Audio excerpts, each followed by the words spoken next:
Hello, you are listening to the Natural Healing Show for UK Health Radio. I'm your host, Catherine Carrigan, medical intuitive healer, Amazon #1 bestselling author.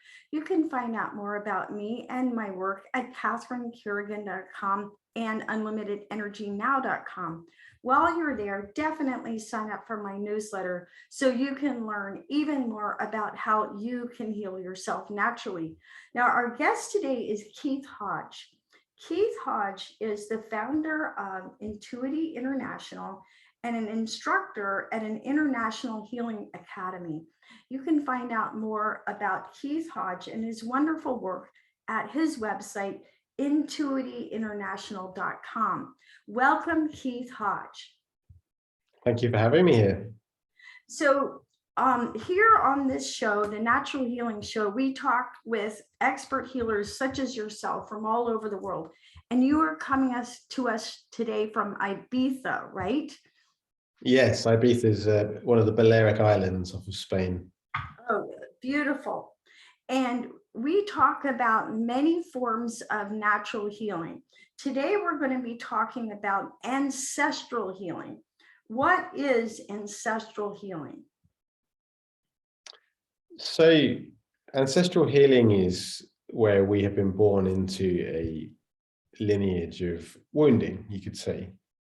For example, perhaps our grandfather had a big loss, and then his way of being was founded on the fact he was wounded from loss, and then he didn't deal with that in his life, so his behavior then passes on to his daughter and then on to the person that comes into the clinic.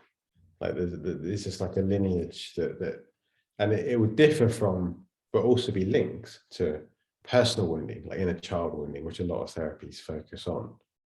And for me, the ancestral wounds are important and probably going to be a growing area of therapeutic healing within our lifetime, I would say. Okay, now in my work as a medical intuitive healer, I talk about what I refer to as genomes, which are genetic patterns. And one of the things that we know is that you got 50% of your DNA from your mother and 50% of your DNA from your father. And you got 25% of your DNA from each of your grandparents and 12.5% of your DNA from each of your great grandparents, and it goes back from there. So we definitely have genetic issues that are brought forward, but there's also, again, something called a genome, which is a genetic thought pattern.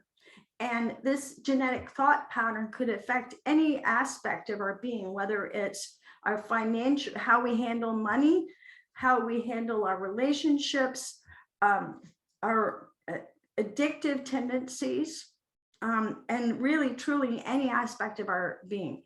I remember years ago doing a healing with a woman, and every woman in her family, when they got to their mid-30s, had to have a hysterectomy. So it was a genetic pattern for sure. So Keith Hodge, founder of Intuity International, can you give us some examples for our audience of kinds of issues that an ancestral healing may affect? I often see it emotionally, so with emotional patterns that are passed down through the generations. I actually just created a film where the main character has anger or rage and then passes it on to her baby son and how he goes to heal that. But that's a good example. Anger, it could be like a deep loss or anxieties. And for me, whether we trace it to this life or past lives, the emotion is felt in the body. So the first stage is to guide people into feeling. I'm sure you see that as well. Like there's a place within the body where we feel emotion, and that can be the root into the roots of where it founded. And often when tracing, say, an inner child, and then you heal the inner child from age 5 and you can't see anything further, the client can't see anything further, then that's an indication that it's probably past life or ancestral at the root of where it began. Otherwise, it would have cleared from the system. Yeah. Yes. Now, when I'm doing healing, in my healing work,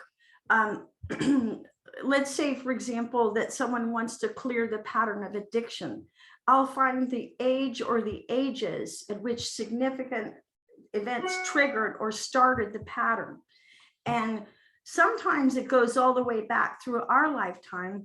Sometimes it goes into past lives, and sometimes it goes into what we're talking about today, which is ancestral, which is, did it start on the maternal line?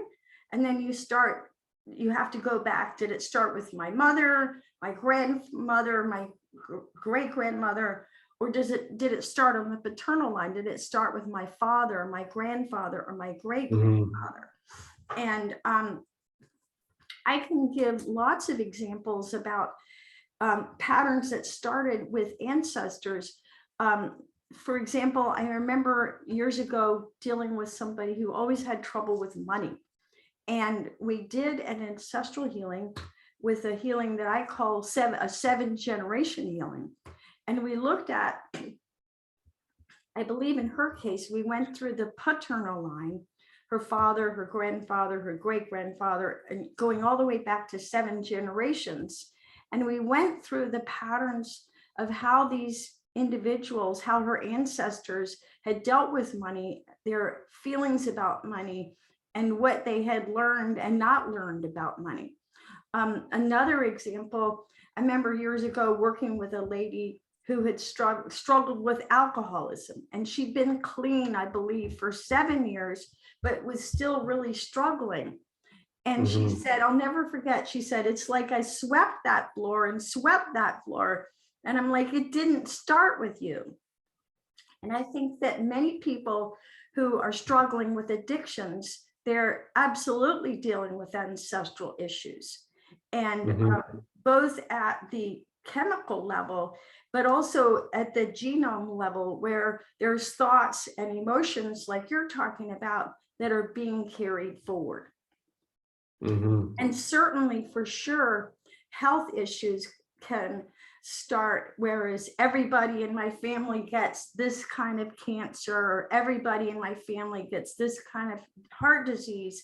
And when you see that as an individual, when you look around at your ancestors and recognize the challenges that they are dealing with, you have to wonder, am I bringing this forward either as a genome, as a genetic thought pattern, or actually at the cellular level in my DNA?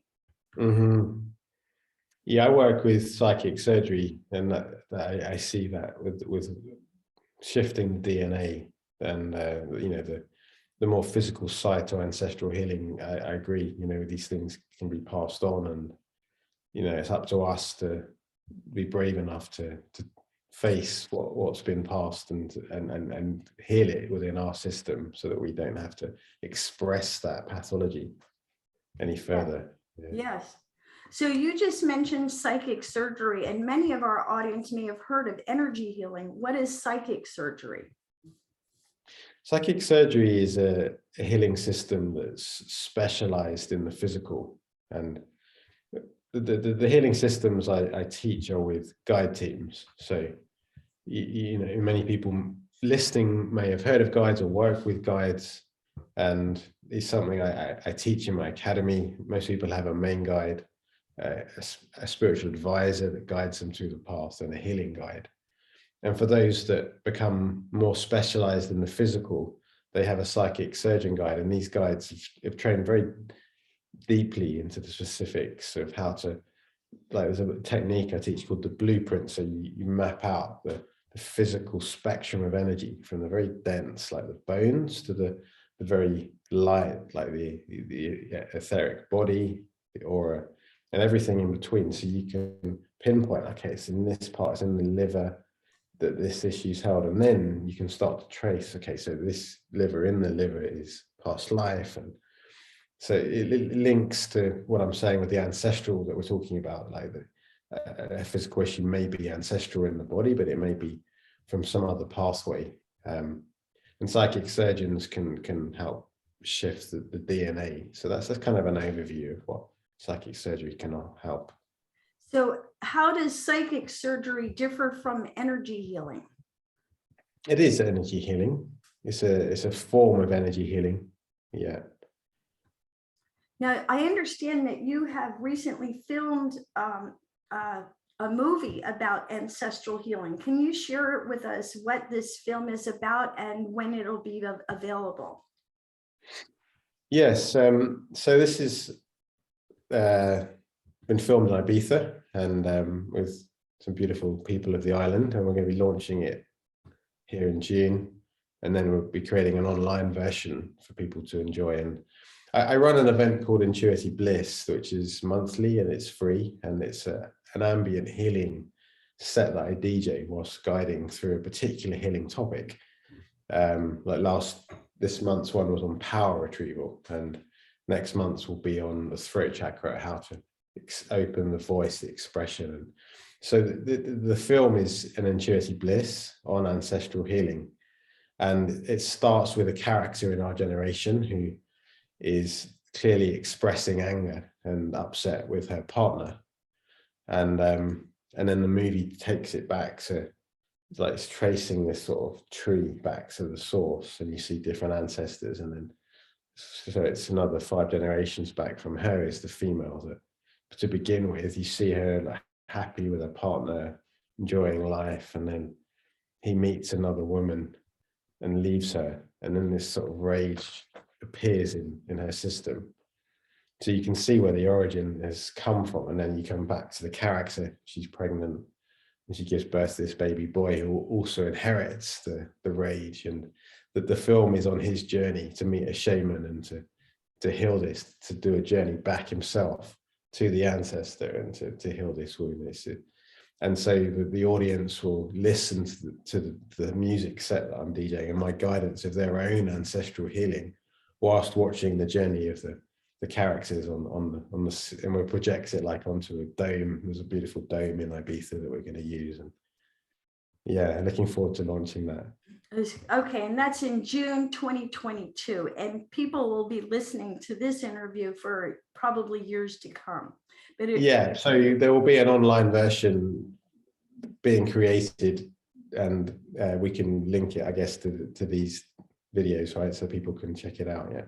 Yeah, and that video will be available on your YouTube channel. Is that right? The trailer is already available on the YouTube channel. The video itself will be a paid offering through my website for those that wish to experience it. Yeah. Okay. Now, when I do ancestral healing, I do what's called a 7 generations balance. Mm-hmm. The way, and I'll describe for our audience the way that it goes. So somebody will come to me with an issue, and again, it could be an issue about money, an issue about relationships, an issue about their health, any issue that they're really struggling with.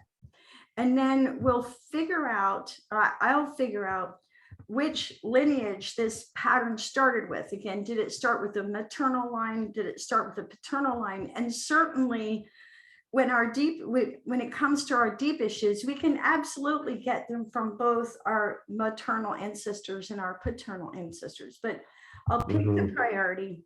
And then the way that it works is I'll have my client, we actually call in that ancestor. So we call in, so let's say we're going through the paternal line, we'll call in the soul of their father, and my client will have an actual conversation with the soul of their father.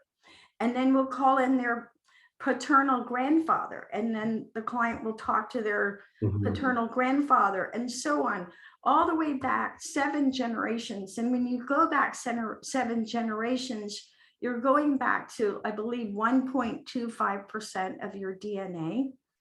And every time I do this healing, I have never done this healing without the client actually breaking down in tears, because they realize that their ancestors are absolutely rooting for them. And you are literally as they say, you are the result of the love of thousands. and Mhm. we're bringing forth their DNA. Now, Keith Hodge, as someone who practices ancestral healing, do you believe our ancestors can help us resolve challenges we're facing in our current lives? Yes, I really like the way you do it. I believe our ancestors have gifts, and we can connect with those gifts.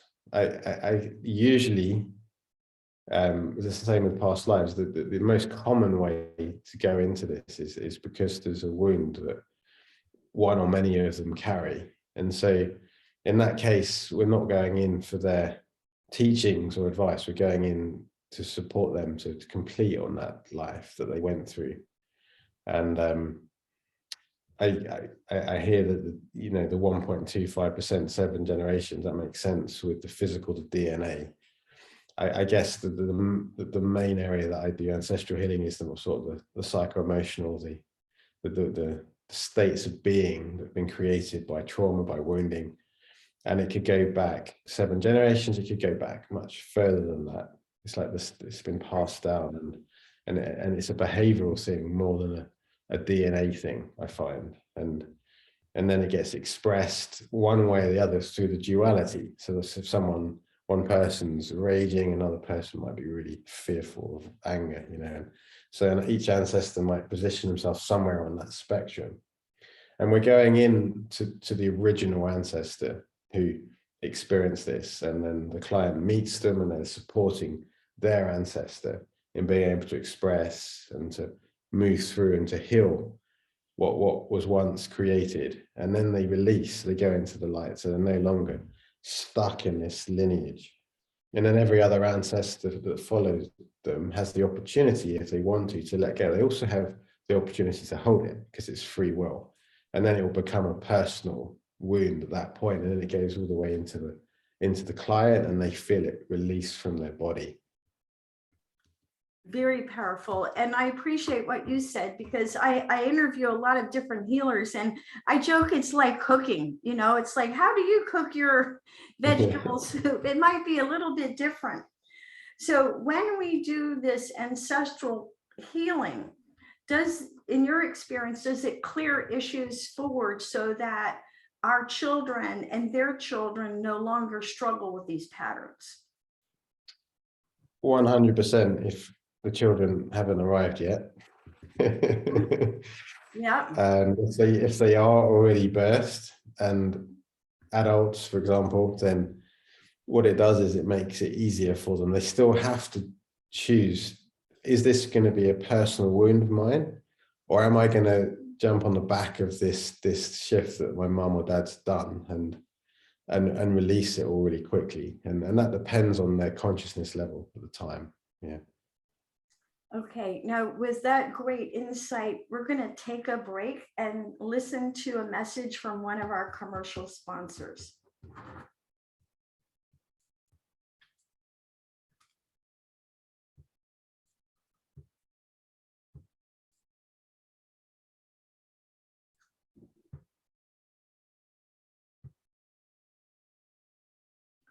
Keith Hodge, founder of Intuity International.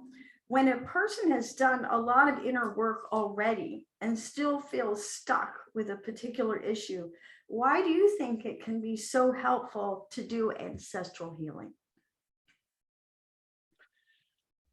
Well, I think ancestral healing, just to be clear, is one of the options, as you've named as well. So I think for a good healer, they will be able to sense where the root of the issue lies. And then one of those tools may be to take their client into an ancestral wound.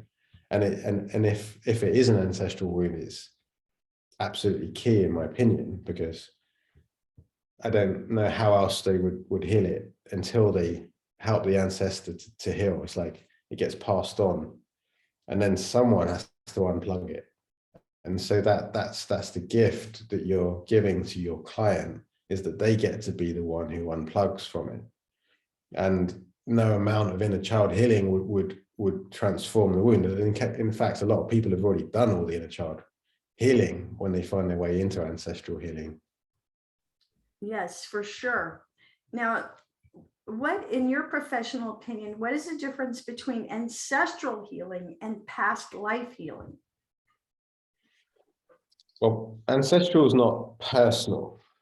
So we're born into a lineage, and then our parent that has that issue will behave a certain way with us when we're young, and then we take it on as the way the world is. Okay, so that isn't the same as a personal wound when we're a child, where a kid steals our favorite pencil and it creates a trauma, like, or mum doesn't come to us and, we feel like she doesn't love us, all that personal wounding stuff that we deal with in a child. So that personal wounding is past life. So we're just going back beyond being in the womb, which is the first moment in this life that we'd need to work into, back into someone that we were in a different life, that completed their life with a trauma still alive. And so it's not, as I say, it's often the traumas that as healers we're working with. We could go and trace gifts that, we were a Buddhist monk and we learned the art of presence and connect in with those things. And it's all personal. So that's the difference between ancestral and past life. Okay, great explanation. I would add to that again, as we've been talking about, we have ancestors and we're bringing forth their patterns. Past life is our past lives. So and not that I know anything, but as a soul, we've been incarnated in many bodies throughout the millennia, and we've had many experiences. So when we go into past life healing, we go into what your soul experienced in different bodies in past lives. Yes, absolutely. Yeah. Yeah. So as a medical intuitive healer, if I'm looking at a pattern, I'll look at, how many past lives did this person, did this soul struggle with this issue?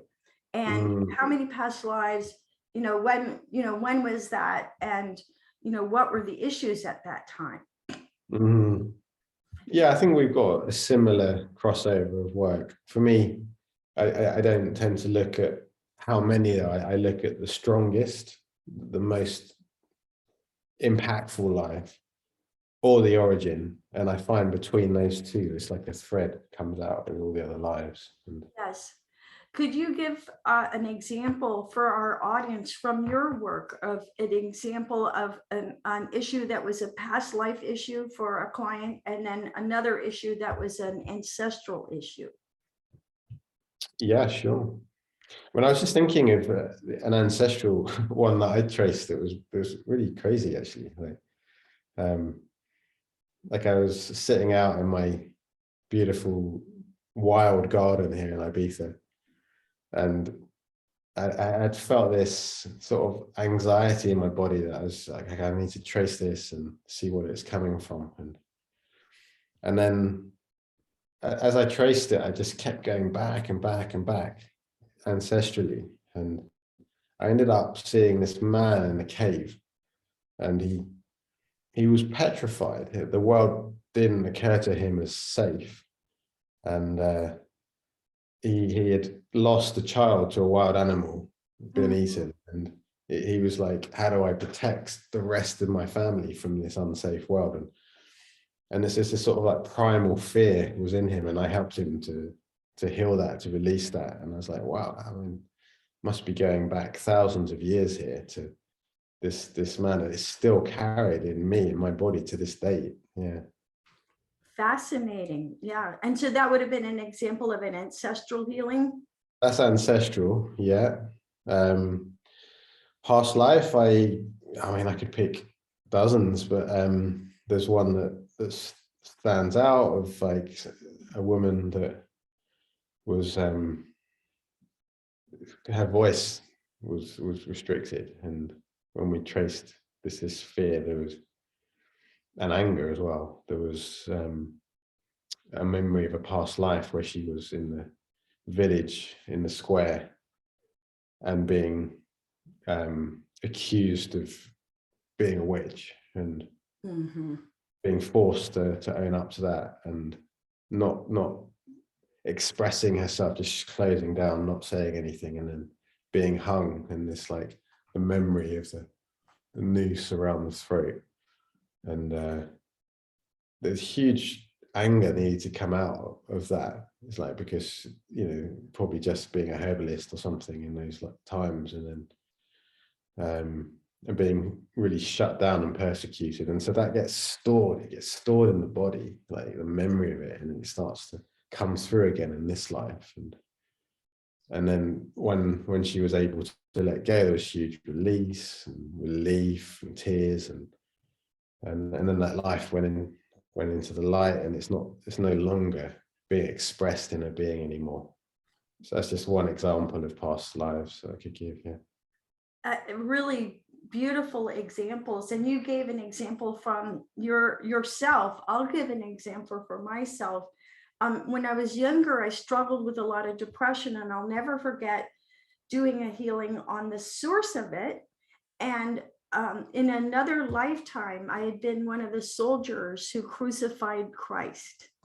And I'll never forget, you know, having that memory of when I realized what I had done, just being just incredibly overcome with grief and regret and depression.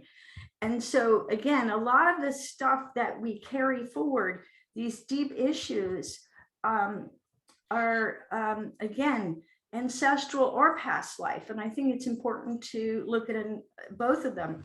Another example is of an issue that affects a lot of people. Many people have eating issues, all kinds of eating disorders, and anorexia, overeating, and so on. And another example for myself, and if you look at human history, I remember going back to a past life where I was starving. And so again, when we do our inner work, I think it's really important that we bring forth compassion for everything that humanity has experienced: the starvation, the wars, the torture, the slavery, you know, and all those really just incredibly soul-crushing events that shape us and have shaped humanity throughout lifetimes.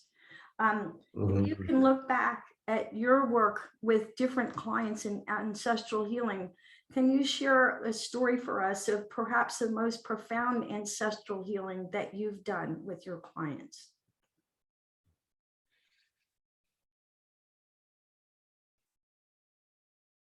Yeah, so ancestrally, I find that when there's, I think I remember a healing with a guy who's had a relative who went to war, and then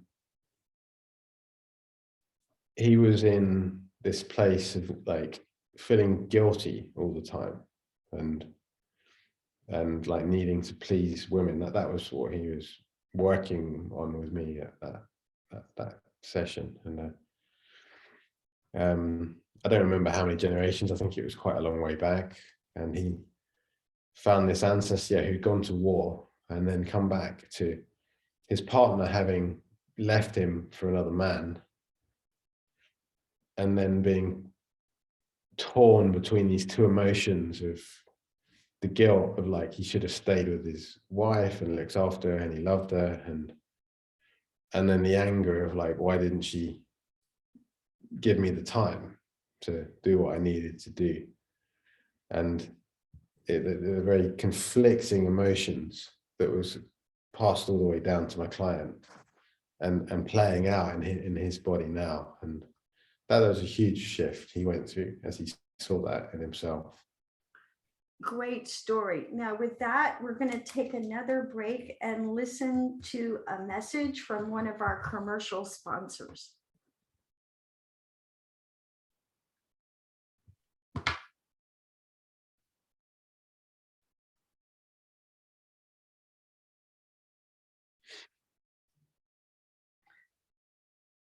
Keith Hodge, founder of Intuity International, you talk about the difference between living through the heart and living through the mind. What is the difference in your professional opinion? Living through the heart is living in presence, in now, in knowing ourself, our soul, and what it's guiding us to do. And what it's guiding us to do is the next step. It's like, call that person, arrange this event. The mind is wanting to know the end result. So it's planning out everything. And what it's really doing is it's just sourcing what it already knows from the past and regurgitating it. So very little new happens when we live in the mind, but in the heart, it's a very creative source. And so that the mind is often regarded as pathological. It's not pathological. It just needs to be anchored in the heart. But we live in a world that is really focused just on mind. And I think that's one of the big areas that we're starting to shift as a race now. More and more people are realizing that there's this intuitive knowledge inside them that when they follow it, life starts to make sense. Beautiful explanation. Now, in your work, I know that you use music. How do you use music in conjunction with ancestral healing? So I spend a lot of time sourcing beautiful artist music, so that stuff that moves me personally, and then I DJ from different set lists that I have, like beginning sets, and building it in a certain story. So the music itself is telling a story. Like the last set I did was called Retrieval, and I selected a lot of powerful tracks, but the tracks are all in the ambient / sort of euphoric selection of music. And I choose songs that have a lot of cello or violin or piano. And yeah, and it tells a story, and then it lifts into this point where the viewer has the experience. If it's like Ancestral, for example, there's a point where they heal with the ancestor and they feel the relief. They'll be going through that journey as I guide them. And then they go into bliss. That's why I call it intuitive bliss, so that each time there's a major release and someone's able to feel that joy, that bliss. That's the natural state of being when we're not dampened down by our healing issues. So if someone was going to experience an ancestral healing with you, what would that look like, or what would that experience be like? Well, if it was on intuitive bliss, it'd be in the way I'd shared. If it was one of my bespoke healing programs, then it'd be one-on-one, and I would speak to them. I'd find out what we're tracing, and then I'd play music, relax them into the body. So the music would be selected just for them for this particular journey. And then the music comes down, I speak again, and I take them on this journey of tracing emotion back from this life into ancestrally, like you do with who's first, a mother, grandmother, for example, and then from grandmother all the way back to where this started, and in helping them engage their senses. So we feel the energetic world through seeing, feeling, hearing, and knowing in my work. So there's 4 main senses, and most people that find their way into my clinic have at least one of those senses open. So the art of helping people break through is engaging them in the sense that they have, because they're not necessarily on a training course, they're on a healing session. So if they've only got feeling, then it's important not to keep guiding them into seeing. And it's like, oh, well, I can't see who the ancestor is, but no, can you feel? Yeah, they feel sad to me. Great. So let's focus on that. Yeah? Does that make sense? Absolutely. Now, how do you think that music helps us get into our heart? I think music is profound. It's like the artist's channel, and with the best music, of course. You know, like I saw Ludovico Einaudi in Lisbon last month, and he's an absolute master of his craft. And we get to, as healers, we get to bring in the mastery of others and to move people through the music that's been created. And yeah, for me, it's an intrinsic part of healing to be able to use that. Great information. Now, you talk in your work about root healing. What is root healing in your professional opinion? Root healing is being able to access all of the roots to an expression, an issue. So, for example, if you have someone who's depressed and they feel lonely, and you trace it to when they were age 5 and they have a big shift with something with their mum not coming back when they said they would, but the issue's still there, then you haven't healed a root, you've healed some, part of something. But maybe the root is younger, that could be one example. Or maybe the root is younger and past life and ancestral. So it's like, and there's other areas that we haven't discussed in this interview that the roots could be, but it's the ability to take people into all of the roots. And when I'm teaching in my academy, it's module 3, they get the chance to do healings live with the guys that are studying the practitioner training.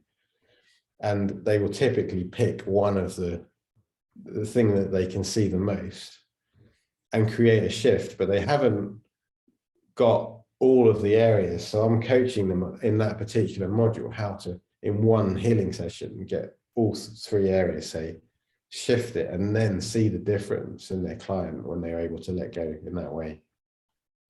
Yes, and I agree with you that when we're wanting to clear, it's really critical that we identify all the roots, whether it be from our ancestors, from our past lives, and also emotions.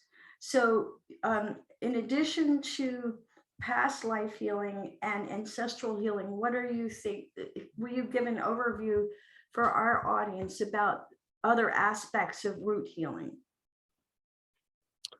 Yeah, so one area that comes up a lot at the moment is interdimensional. So it's like we live in this earth duality, but all of our incarnations may not have been in this particular realm of consciousness. So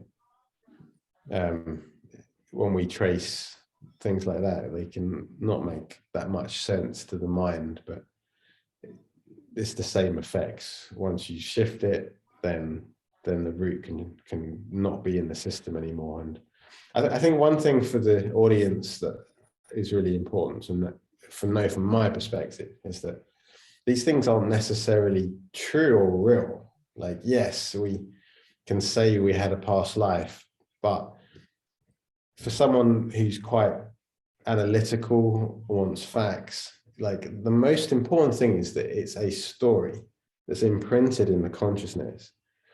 And by identifying that there's a past life and this character that we were had a certain wound is playing out, it allows us to engage with the story that's in us and to shift it. So as much as I absolutely believe in and teach these realms, it's also the most important thing is not to strongly hold that it's real. And then as we enter more out there experiences like interdimensional, it's much easier to engage with it and not try and hold it.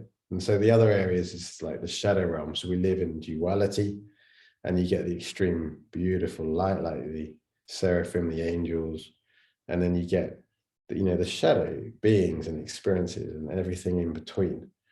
And so as you learn to engage with duality, then it's possible to learn non-duality healing and really collapse all of the stories that we've engaged with in those different realms of dark to light. So roots can be held in any of those areas. And another big root is power loss. So if you've traced things and they're still not really shifted fully, it might be that your power has been lost, given away into people, places, experiences, or even your soul. In shamanism there's soul retrieval. So you know, a root may not be complete until the soul part, for example, is retrieved through the presence of the guides, the healer, and brought back into the recipient's system. So there's many things. So these are just some examples to help you understand. Yeah. Now, for our audience, Keith Hodge, founder of Intuity International, what is power retrieval and what is soul retrieval? Can you explain those two things for our audience? Yeah. So the first step, as we've talked about, is heart. To live in the heart. In my foundation course, I teach the heart and the senses, and don't need to go back into that. That's the first step. The second step is the power. So it's lower down in the body. There's a place called the sex chakra, midway between the navel and the pubic bone, and it's a really important center of us. And one of the qualities that it holds is our power. It's like connected to the lower dantian, and a lot of people have given away their power to society's parents and the way things should be. And if that's you, then it may be difficult, even when you have a sense, this is what I need to do in my heart, it will remain a dream or something I'm going to do one day, because we need our power to step and say, yes, I'm going to leave this country. I'm going to change my job. I'm going to say yes to this relationship and have kids. It's like we need our power in our heart. And so power retrieval is a journey to reclaim the power. The technique I've developed with it is through the breath, and it's finding all the places that we've given it away and bringing it back into our body. And of course, someone will only go as far as they're capable of at that time, depending on the other healing issues. So it's kind of in conjunction with healing, power retrieval. And soul retrieval is, I guess it's similar in a way, but soul loss happens through trauma. So when we go through a difficult experience, one of the ways we can protect ourselves is to maybe avoid or to go inward. It's like a hollowness when the soul loss. And so a part of our consciousness temporarily leaves. That temporarily might be many lives, but it's temporary because you can't actually lose your soul. But you can put it away so that you can function in a war, or when there's persecution, or etc. And so as we do the healing, it's also important to be discerning, is there anything to retrieve back into the being in front of me? And when we retrieve the soul parts, it feels incredibly beautiful. That's my experience of it. And then qualities that they didn't maybe have access to, like being able to sing or expressed or to be bold, etc., that they re-embody into the system. And that's the difference between those two. Yeah. Beautiful. And we started this interview talking about ancestral healing. And when you do ancestral healing with clients, Keith Hodge, what are the biggest pieces of wisdom that you learn from the ancestors that you've worked with? You're asking what is the wisdom of the ancestors? Yes. What are the biggest pieces of wisdom that when you work with clients that you've had brought forward? I think that the biggest wisdom is to be shown where the blockages are. And it's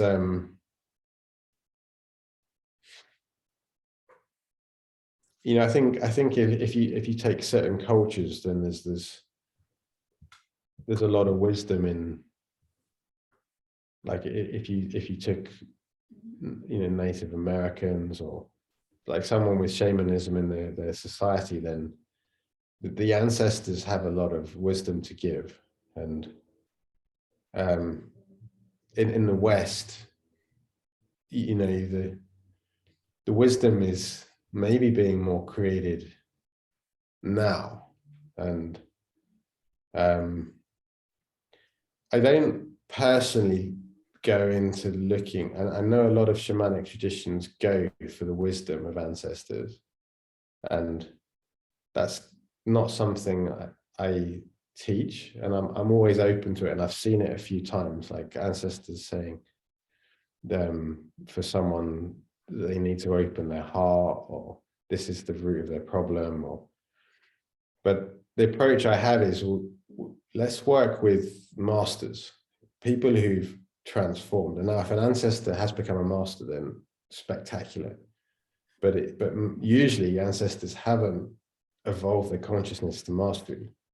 They've got as far as they've got in their soul's journey, and probably they're reincarnated right now, having another experience somewhere. So my approach is let's work with the guys, the ascended masters who don't need to come back, and who are very, very wise, and to channel those guys. And I go into the ancestry to look at what is wounded, what needs to release, so that this thread doesn't need to pass on to future generations. Fascinating. I would say, if you ask me, I think the biggest thing that people get when they work with their ancestors is that they are still loved unconditionally, and that their ancestors are rooting for them and wanting them to succeed, and that they're being loved every moment, and that they're not, and that you're not alone. You're loved, you're not alone, and you have your ancestors on your side. Beautiful. Yes, you've been listening to the Natural Healing Show for UK Health Radio. I'm your host, Catherine Carrigan, medical intuitive healer, Amazon #1 best-selling author. You can find out more about me and my work at catherinecarrigan.com and unlimitedenergynow.com. While you're there, definitely sign up for my newsletter so you can learn even more about how you can heal yourself naturally. Our guest today has been an International Healing Academy teacher, Keith Hodge. He is the founder of Intuity International, and you can find out more about Keith Hodge and his wonderful work at his website, intuityinternational.com. And remember, if there is a pattern that you've been struggling with and you have not been able to clear it, there may be ancestral roots that you can heal. Thank you so much for listening, and we'll see you next time.